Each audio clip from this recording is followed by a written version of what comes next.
আমার আল্লাহ আজ সব নীরবেই শুয়ে আছে। আজকে তোমার 4টা রোজা হয়ে গেল। এই রোজার মাসে যারা মারা গেছে তাদের কোনো কবর আজাব হয় না আল্লাহ। তাদেরকে আজীবন কিয়ামত পর্যন্ত যেন কবর আজাব না হয়। কবরবাসী সবাইকে তুমি আল্লাহ কোনো আজাব দিও না আল্লাহ।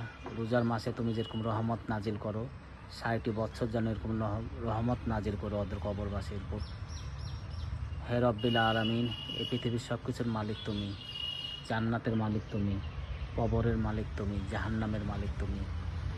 তুমি তাদেরকে সবসময় হেফাজত করো আল্লাহ। দুনিয়ার বুকে কত পাপ কাজ করি, শয়তানের পাল্টে পড়ে, একমাত্র তুমি আল্লাহ ক্ষমা করো।